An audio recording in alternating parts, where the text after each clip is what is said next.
warning to our viewers. What you are about to watch is a true story. The following program contains content that some viewers may find disturbing. Viewer discretion is strongly advised. Tonight, Alton police describe a horrific murder scene that involved the decapitation of a pregnant woman due to give birth next month. It is a savage killing that ended with charges today against the man police call a monster.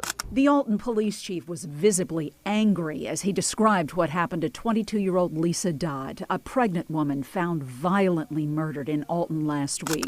The chief says Holloway and Dodd had an on and off relationship. He now faces charges for Dodd's death and dismemberment, as well as the death of her baby that was due next month. June 9th, 2022, 12:59 p.m., Alton, Illinois. A mother walks up the stairs to her daughter's apartment on Bolivar Street. She's worried. She hasn't been able to reach Lisa all morning, and that's not like her. The door is unlocked. She steps inside, and in the next few seconds, Heidi Noel's life will shatter in a way no parent should ever experience. What she discovers in that apartment is so horrific, so savage, that even hardened police officers will struggle to put it into words.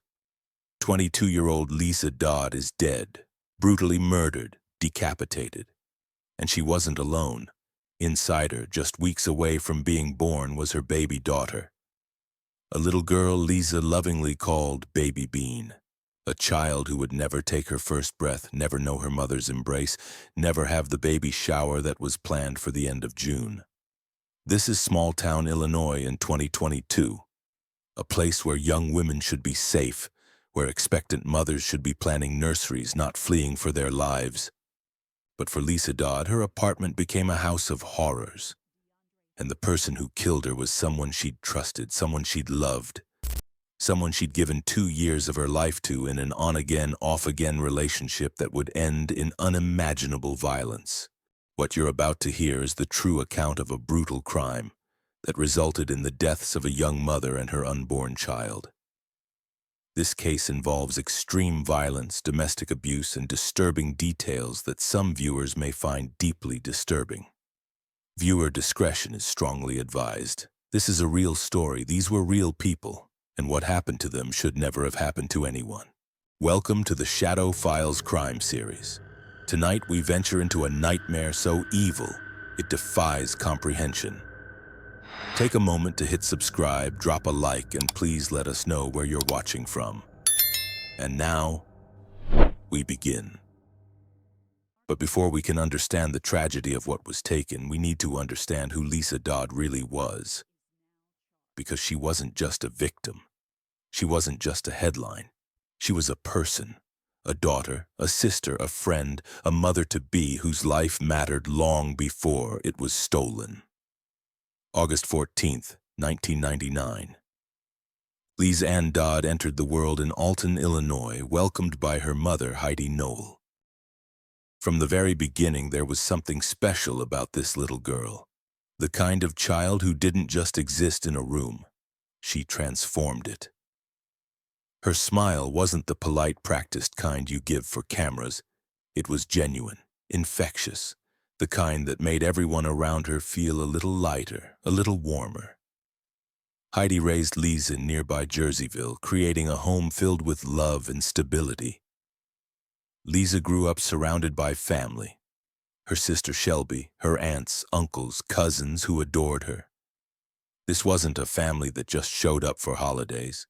These were people who truly knew each other, who gathered often, who built memories together. And at the center of so many of those memories was Lisa, laughing, smiling, making sure everyone felt included. But what truly set Lisa apart was her heart.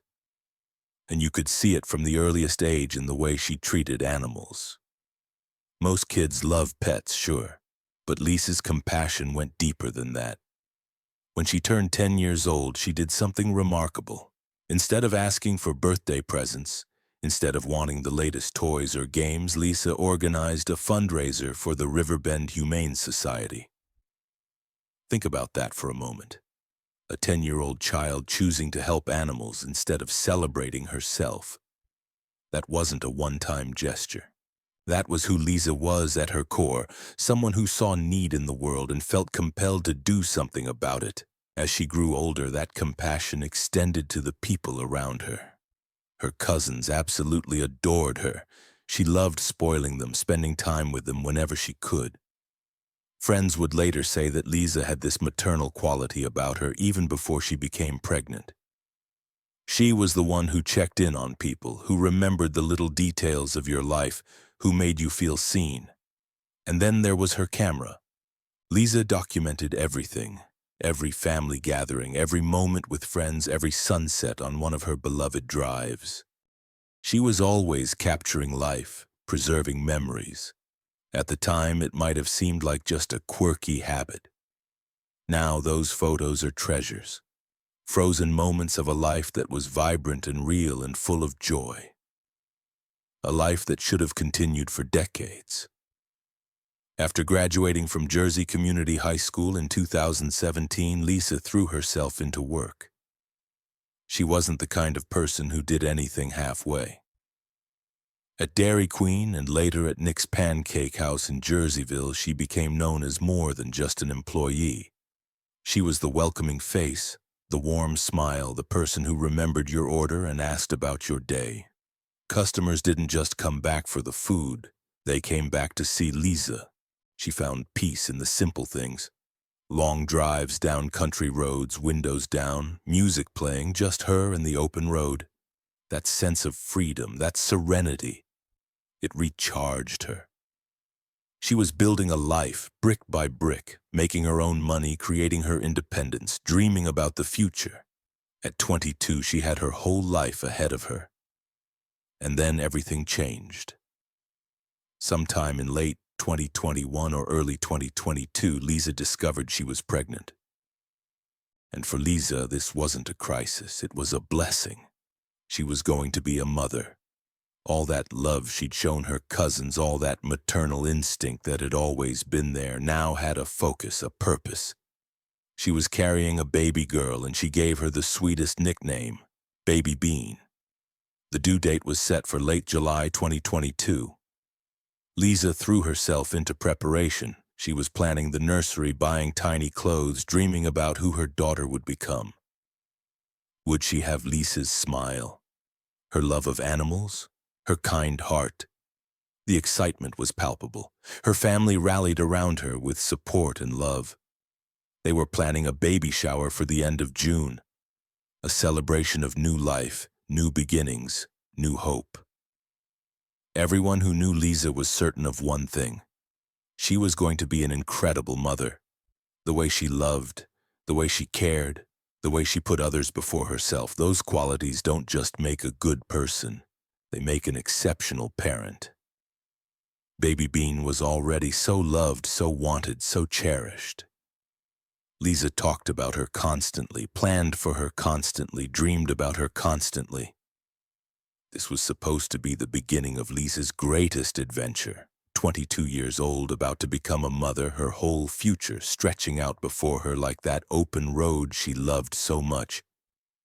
But there was something else in Lisa's life. Something that had been there for about 2 years. Something that on the surface might have looked like love, but underneath was something far more dangerous. Around 2020, Lisa began dating a man named Deundrea Holloway. And for anyone who's ever witnessed domestic violence, either firsthand or from the outside, what followed will sound devastatingly familiar. It was an on-again, off-again relationship. 2 years of breaking up and getting back together. 2 years of promises that things would be different this time, that he would change, that it would get better. 2 years of red flags that, like so many victims of abuse, Lisa either didn't see or chose to believe could be overcome with love and patience. Holloway struggled with mental health issues, instability that would become a significant factor as this case moved through the legal system. But here's something crucial we need to understand. Mental illness doesn't excuse violence. It doesn't justify what would happen. Millions of people struggle with mental health conditions and never hurt anyone. Mental illness can explain behavior, but it can never ever excuse taking another person's life. Lisa's mother, Heidi, would later describe it as a 2-year on and off again domestic violence relationship. Those words, on and off, they sound simple, but they represent a cycle that traps countless victims. The breakup, the relief, the hope that it's finally over, and then the return, the apologies, the tears, the promises. I'll change. I'll get help. I can't live without you. I love you. And the victim, wanting desperately to believe, takes them back. And for a while, maybe things are better. But then the pattern repeats. Lisa tried to end it. Multiple times, she created distance. She tried to move forward with her life. And Holloway would promise to stay away. He told Heidi, Lisa's mother, that he wouldn't come back. He gave his word. But promises from abusers are built on sand. They crumble the moment it's convenient. In court, years later, Heidi would address Holloway directly.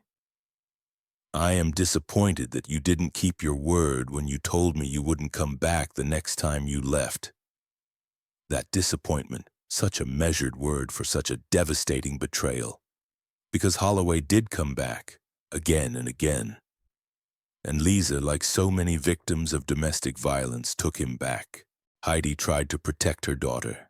The conversations between mother and daughter, Heidi expressing her concerns, Lisa offering reassurances. He's getting better. He's trying. I can handle it. The words every parent dreads hearing because they know deep in their gut that something terrible is coming.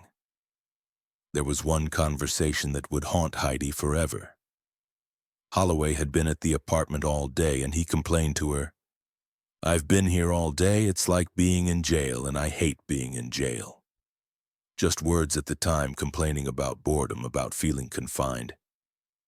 But later those words would take on a chilling, devastating significance. And here's the detail that makes this case even more complex. Deundrea Holloway was not Baby Bean's father. Lisa had moved on. She was building a new life, preparing for motherhood with someone else's child. She had found a new path forward. But Holloway, he kept pulling her back into the cycle. And if you've never experienced domestic violence, it's easy to ask, why didn't she just leave? Why didn't she cut him off completely? Why didn't she get a restraining order? But leaving an abusive relationship is never that simple. It's never just a matter of walking away. There's fear. Justified fear that leaving will make things worse, that it will trigger violence. There's manipulation. The abuser convincing the victim that they're the problem, that no one else will love them, that they deserve the treatment they're getting. There are emotional ties, years of history, memories of good times, the person you fell in love with who occasionally still appears between the abuse. And there's hope, stubborn, desperate hope that if you just love them enough, if you just try hard enough, they'll finally change. By June 2022, Lisa was 8 months pregnant. Her body was preparing to bring life into the world. She should have been focused on baby names and nursery colors and whether she had enough diapers. She should have been nesting, resting, counting down the days until she could hold her daughter. Instead, she was still trapped in a pattern with Deundrea Holloway, a pattern that was about to turn fatal.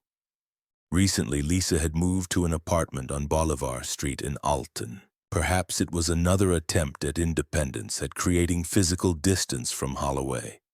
A fresh start, a safe space for herself and baby Bean. The baby shower was scheduled for late June. Invitations had been sent. Plans were in motion. Her family was excited, supportive, ready to celebrate this new chapter.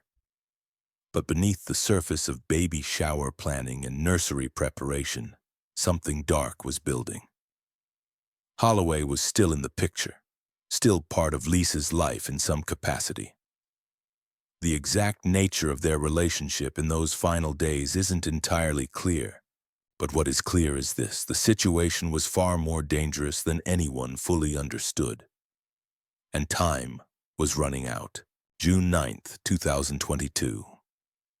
The morning starts like any other for Heidi Noel, but by afternoon, her world will be irreversibly shattered. She tries calling Lisa, no answer.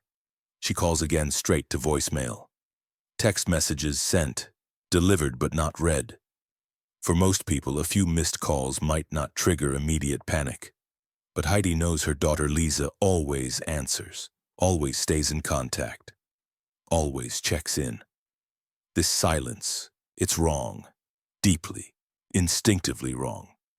Heidi makes the decision to drive to Lisa's apartment on Bolivar Street in Alton. Maybe she's overthinking. Maybe Lisa's just sleeping, her phone on silent. Maybe everything is fine, but that gnawing feeling in her gut won't let go. 12:59 p.m. Heidi arrives at the apartment. The door is unlocked. She steps inside. And what happens next will haunt her for the rest of her life.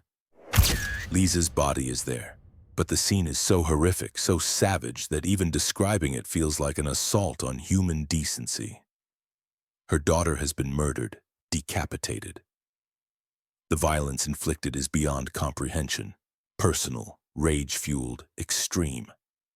Baby Bean, just weeks away from taking her first breath, is gone, killed in the womb alongside her mother.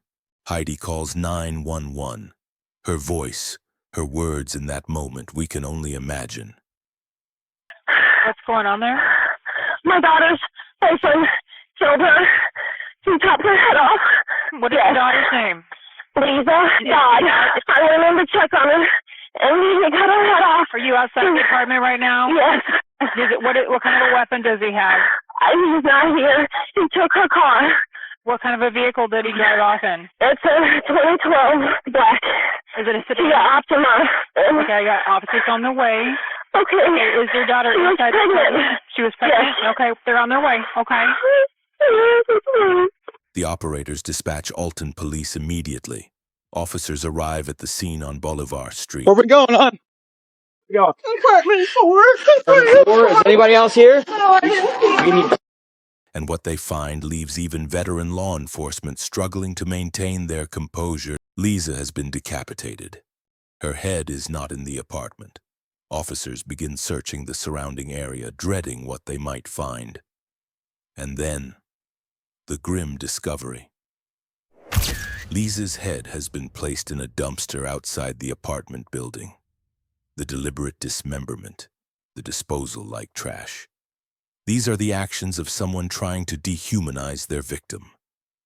To reduce a person, a vibrant, loving 22-year-old woman about to become a mother, to something less than human.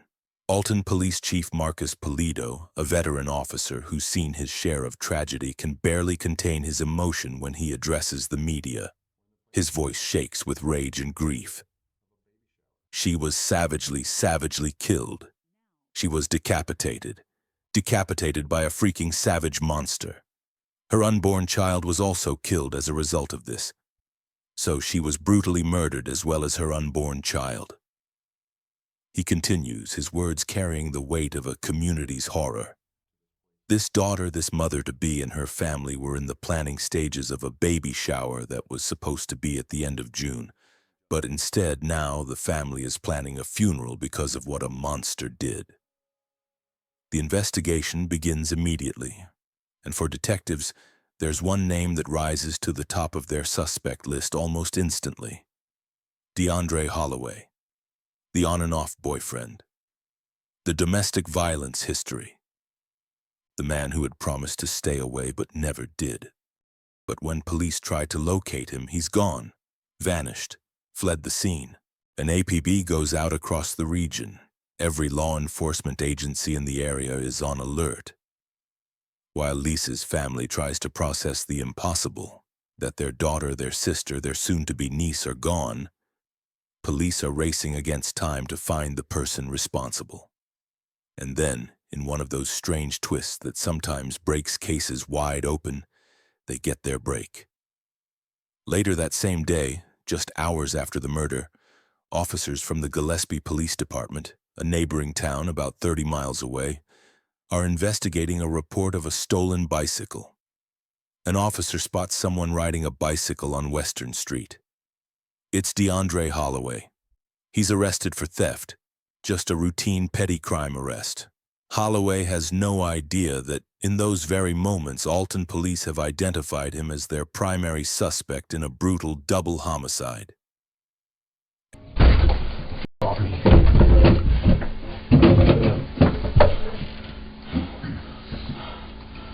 You search him? Yeah. Still don't have a name. That's okay. Is there a name? What'd I have? What's that? What'd I have? You have cannabis on you. Oh, I don't sweet. need it. Okay, exactly. Right. Need some water or anything? Yeah, I would like some water because, you know, you guys gotta, Hey, you need some water? Yeah. Okay, Please. get you some water. Okay, so what's your name? What they're gonna do? I literally asked if I was being detained. That man said no. And then he proceeded to ask me the same question over and over and over. And I said the same thing. And again, he's just not having it because he's got an attitude problem with me. I got an attitude problem too. I know I got one. I got one. That's why I'm not sitting down. But you know I can make you sit down, so I'm not. Do it. What did I just say? Do it. Tell me now. I said I could. Do it. I'm not gonna do it. Because you're scared. Exactly. I'm handcuffed. Scared of what? Do it. You know, guy, we're not gonna get into this. Oh, thank you. I appreciate it. Well, aren't you just being mean to me though? I'm not being mean to you. So why am I here? Because you're under arrest for theft I was exercising. on a stolen bike. How? I don't know you guys. I don't know any of you. Okay, great. Again, y'all got me like I'm getting kidnapped or something. No, you're under arrest. That's So again, for one, this don't look like a fucking police department to me. Okay. So again, what the fuck? You're in the Gillespie Police Department. Whether you think Never you're in the police seen it. department or not, Never seen the inside doesn't of it. matter. You're I've under never arrest seen it. in the Gillespie Police Department by duly sworn officers. You can either recognize that or not. Doesn't matter. You're still under arrest. So. And I'm just exercising. I just don't get why I'm under Okay. arrest. All right, then. The officer talk to you. If you don't want to talk to the officer, that's your right, sir. But you are under arrest.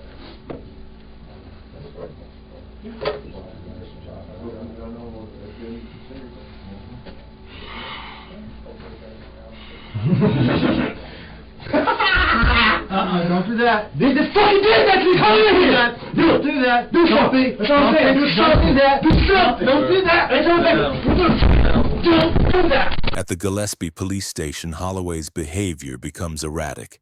He grows aggressive with officers, so aggressive he has to be physically restrained.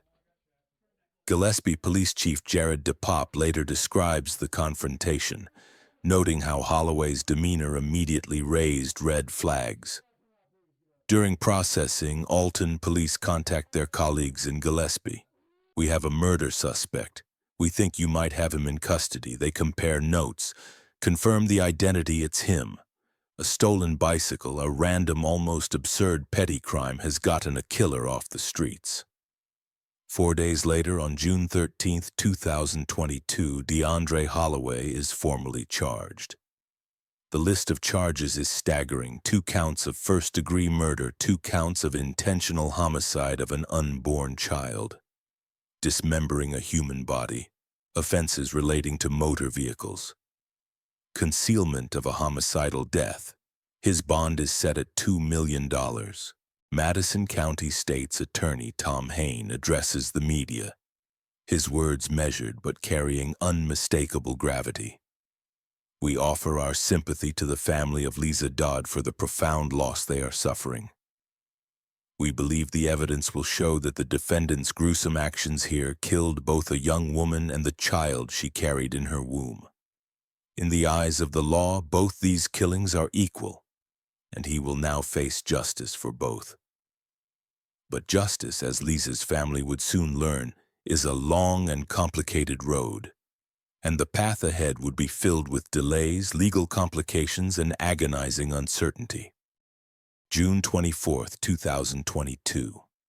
Crawford Funeral Home in Jerseyville. Hundreds gather for Lisa's memorial visitation. Friends, family, co-workers, people whose lives she'd touched. They come to mourn, to remember, to try, making sense of the senseless. 2 days later, June 26th. This was supposed to be Lisa's baby shower. Instead, the family holds a celebration of life at Brosio Tavern. The cruel irony isn't lost on anyone. They should be celebrating Baby Bean's upcoming arrival. Instead, they're mourning 2 lives stolen. A GoFundMe raises nearly $16,000. The family uses it for funeral expenses, but then they do something perfectly in character with who Lisa was.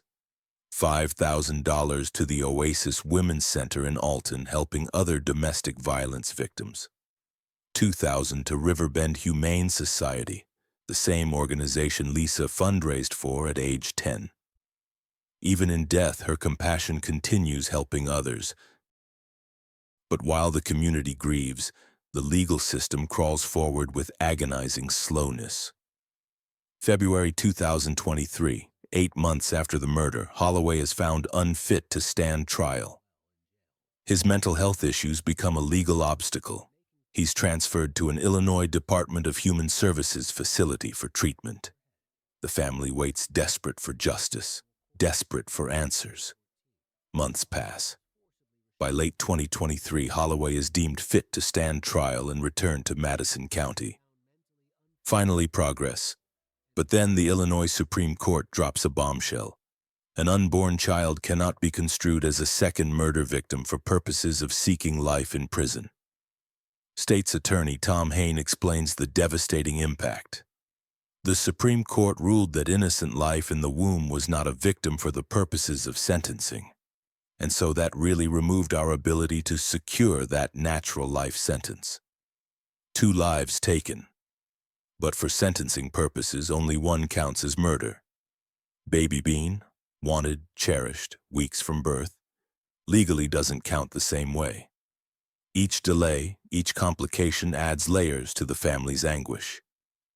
Then, December 16th, 2024, nearly 2.5 years after the murder, Deundrea Holloway pleads guilty.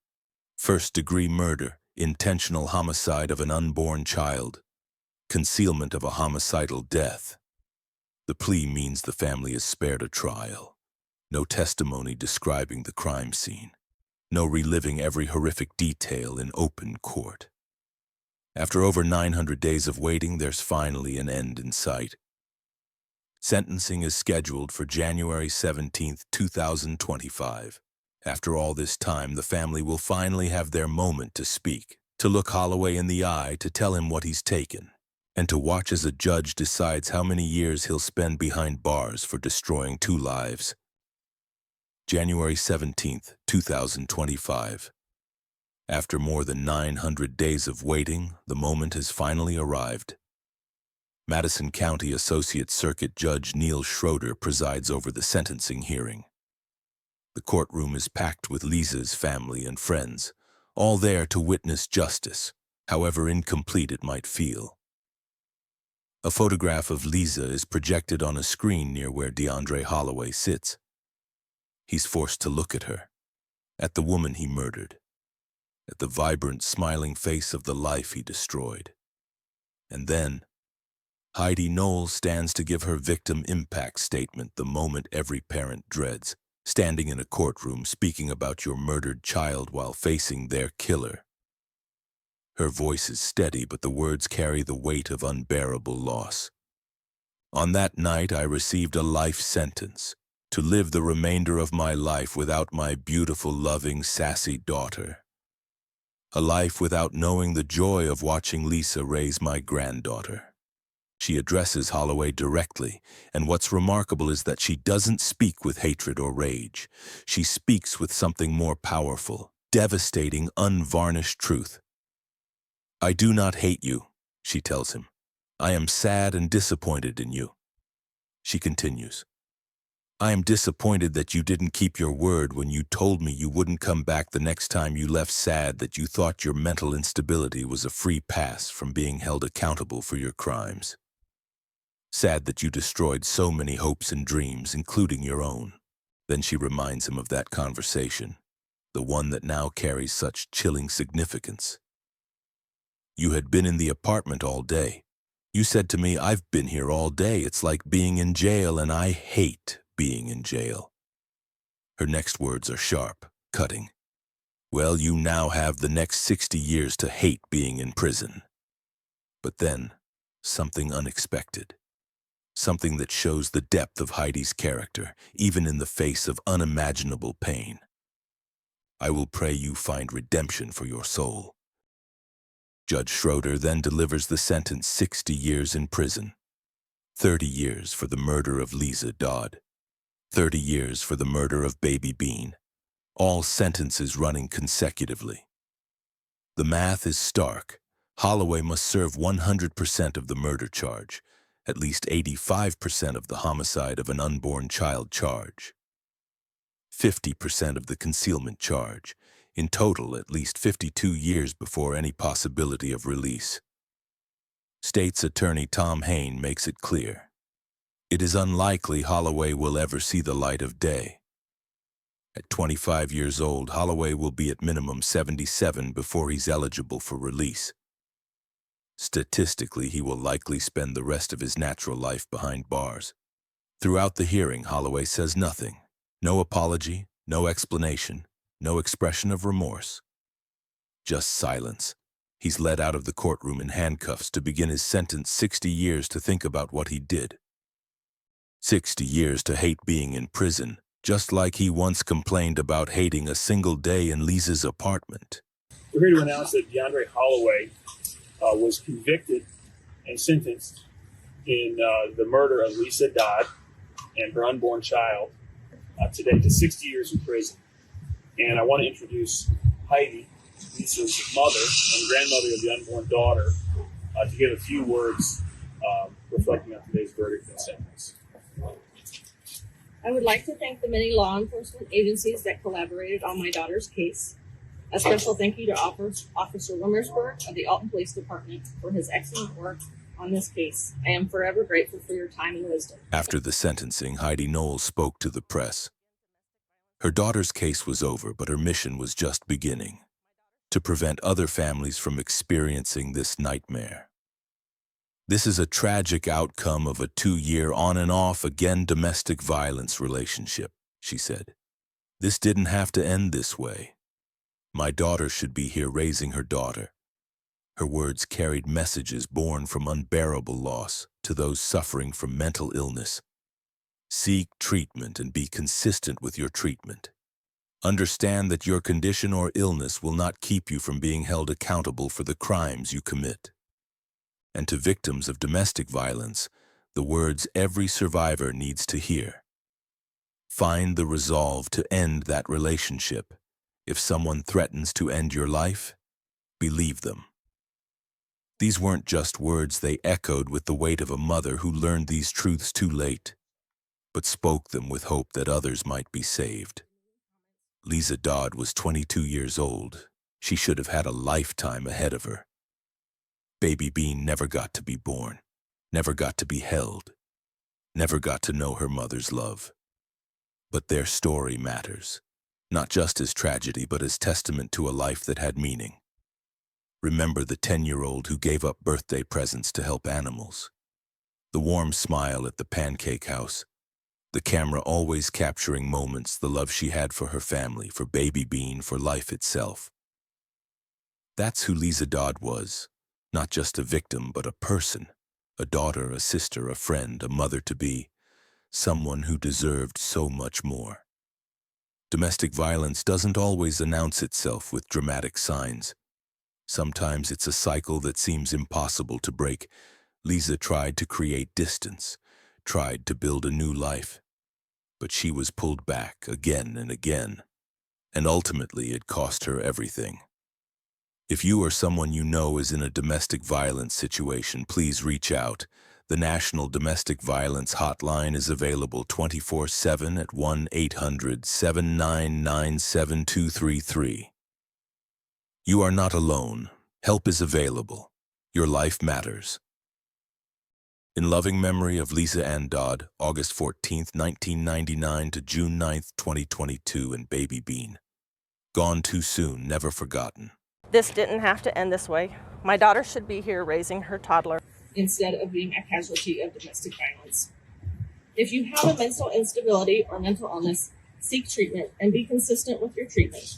Understand that your condition or illness will not keep you from being held accountable for the crimes you commit. If you are in a domestic violence relationship, if someone is emotionally, mentally, or physically abusing you, make a safe plan to leave that relationship. If they continually disrespect your boundaries, make demeaning comments, and control your every movement, this is abuse. Find the resolve to leave that relationship. If someone threatens to end your life, believe them. If they can say it, think it, and talk about it, they can carry out the threat. Reach out to your local, regional, or national resources that are available to assist you in making a safe plan to leave. Your life depends on it. It isn't easy, and it may be one of the hardest things you do, but your life is important, and you are worthy and deserve a life free from abuse. I want to say that you don't often see the kind of strength that the family of Lisa has exhibited in this case.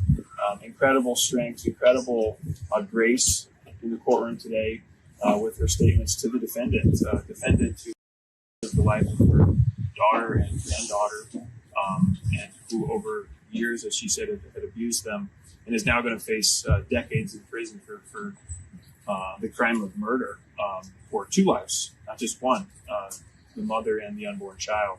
And I just want to commend the family to say that it's very inspirational to see the kind of strength that you've shown, and I'm sure that everyone in the courtroom experienced the same thing. There were aspects of this case related to the unborn child who died that were extremely moving. One in which, Lisa's last act, her hand was resting on a book about pregnancy. So her last thought was probably about her unborn child. And so there's a beauty there in those last moments. And I think that she's with us now.